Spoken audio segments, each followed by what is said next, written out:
Kentucky, keep on shining. Where's that from? You know where that's from? Is it from SpongeBob? Guys, if you know exactly where that's from, drop down in the comments. But other than that,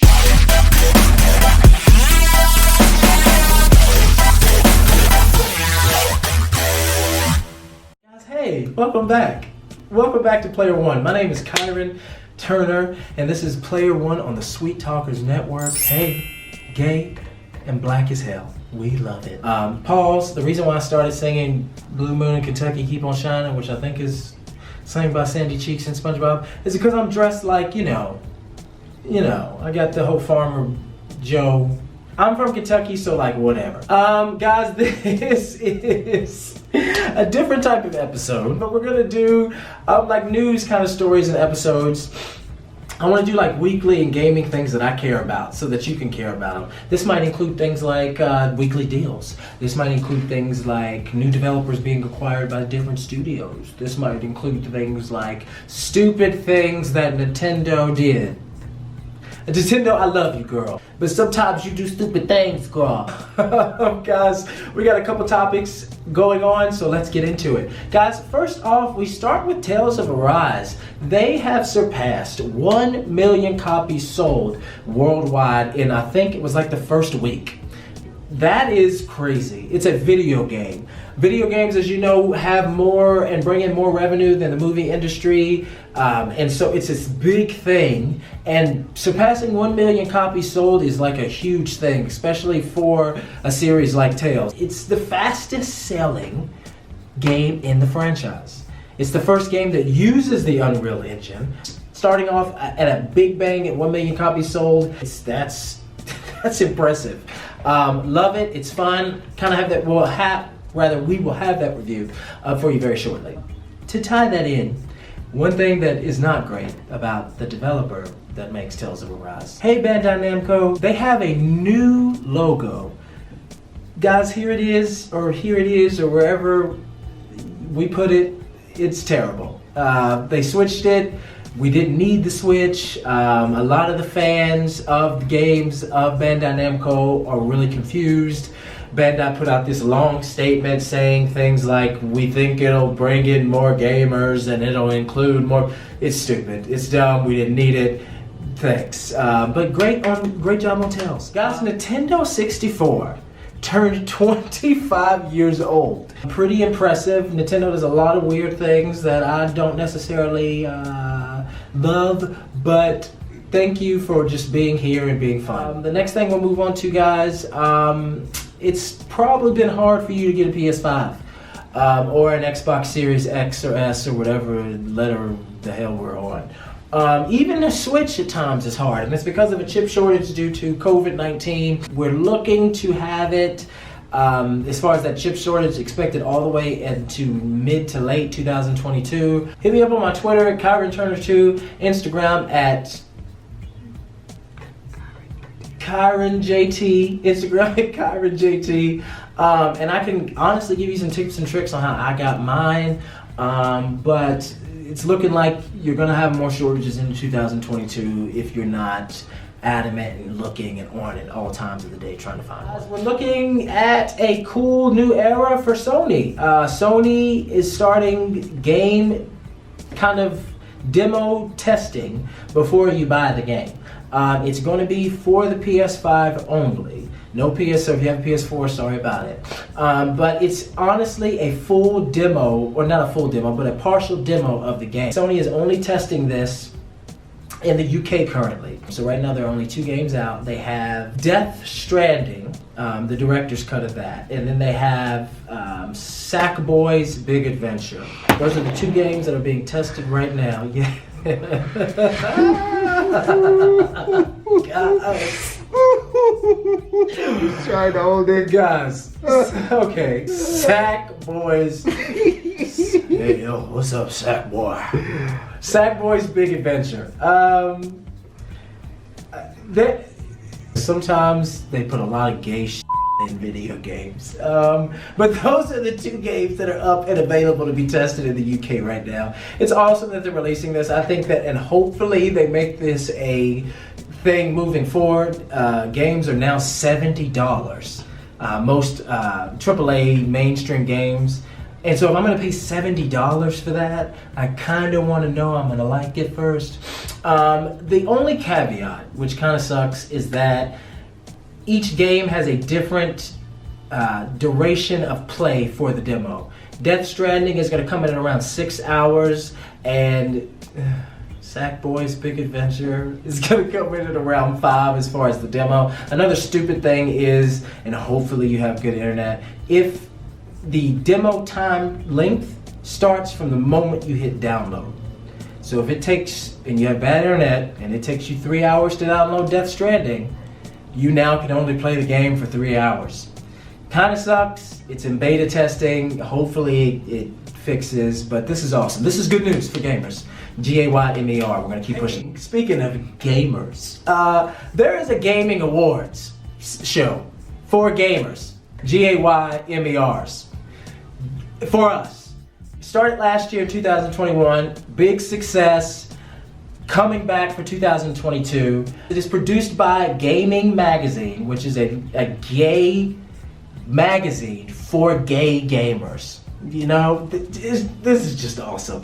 But it's going to be celebrating the best games in LGBTQ+. And what I mean by that is themes and us being celebrated in the game. And by celebrated, I mean just including us in the games. Life is Strange is a gay, prime example. Main character's gay. And then there are a couple other games, some RPGs where they're got gay main characters in them. And we're just popping up more and more. And that is awesome. Guys, it premieres in London in April of 2022, broadcasting also on Twitch. So if you don't live in London, you can just watch it on Twitch. Resident Evil, guys, welcome to Raccoon City. The trailer just dropped this week. I don't know if you saw it. It is pretty cool. It is a reboot of the original Mila Jovovich series that came out. Drop down in the comments, guys. Tell me what you think. Did you like it? Are you excited? I, for one, am excited. I'm not on this whole, it's not like the games. It's so different. Like, I'm excited. Anytime you have something adapted, a movie adapted from a game instead of the other way around, it's a good news, especially for us. Great. Accidental blade leak. Marvel is usually good at keeping their lid on tight. It looks like we have a release date of October 7th, 2022, which is exciting, but I hope they're starting filming very soon. But I'm excited for that movie. I'm kind of excited to see how they mix Blade into the MCU and the Marvel Universe and see kind of where they take it. I'm excited to see where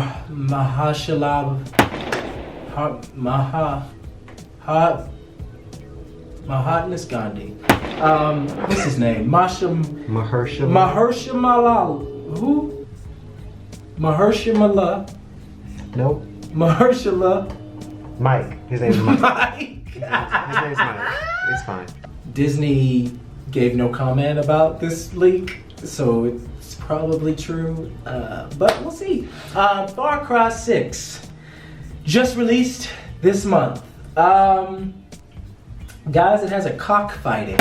Guys, it has a cockfighting section of the game. And not as in male genitalia. It has, I just pictured that in my head. That's pretty nice. It's chickens.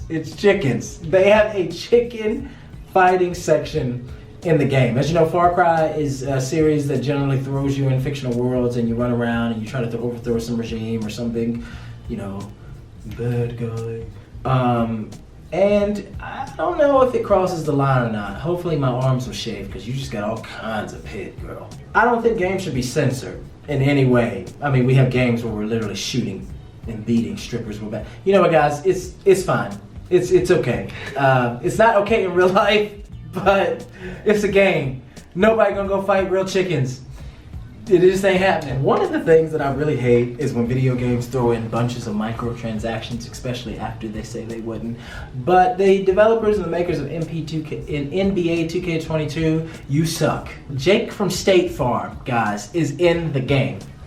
The guy who is on commercials and does the commercials is in the video game. in which you could talk to him, have him do the whole State Farm saying, and buy merchandise from a State Farm store in the game. We already pay $60 for a game.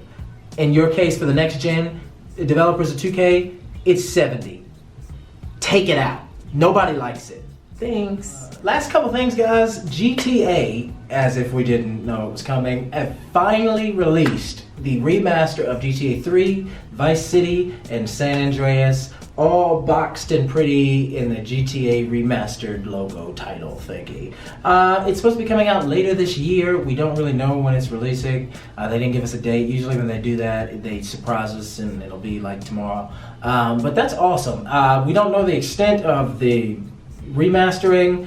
If it's gonna be, we're not getting next gen graphics, on these things. It'll probably be 4K. The textures will probably be improved facial. They'll probably redesign all the characters and stuff like that. But it's cool. It's coming. I'm definitely gonna get it. Hopefully they don't try to charge us $70 for it. It's supposed to be coming later this year to the Switch, the Xboxes, the PS4, and PC.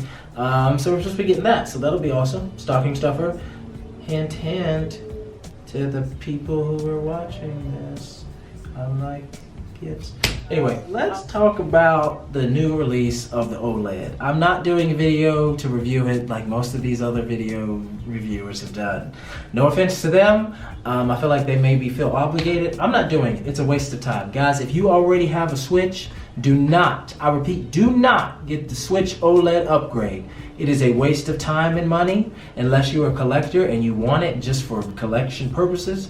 If you do not have a Switch, sure, go ahead and get it. It has improvements in sound. It has improvements in the undocked version, the undocked handheld of this console. That's it. So I don't really see the point. I also don't see the point of releasing an upgrade to a system 5 years later and charging $50 more for it, and all you did was unlock Bluetooth. First, guys, this system had the ability to use Bluetooth the whole time, and they just didn't let us. So the sound issues that the original Switch has would never have been a problem if they just let us use the Bluetooth that was already in the device. But I digress. If you already have it, guys, do not get it. Do not waste your time unless you're that type of collection person, which is, at that point I say go ahead and do you, boo. If you don't have it, sure, get it, because it's the most upgraded version of it. Do I think that it being $50 more than the original Switch is justifiable? No. So would I tell somebody who doesn't already have the Switch to get the original Switch? Yes. If I buy a console, although it is handheld, and the battery life and the sound and the quality of the screen while it's undocked is great, I'm still not finding it justifiable that if I put it on the TV, it looks the damn same. Nintendo, sometimes, man, y'all just drop the ball. Like charging us. Also, lastly, they have revamped versions of the original, I think it's the original N64 controller that has a revamped version of that's wireless. Not worth $50. It's a lot. Nintendo is cool, but some of the choices that they make, I just don't find it justifiable. But guys, that's it for the news this month. These videos will come as the news comes to me that I like and think is interesting. But I hope you enjoyed it. Hey, gotta have our Black King in the picture. Like, subscribe, comment your favorite news that we kind of talked about today. Tell me what you think about the Blade movie. Tell me what you think about Tales of Arise. Are you going to watch the Gaming Awards on Twitch? Guys, thank you so much for watching. This is Player One on the Sweet Talkers Network. My name is Kyron. See you next time.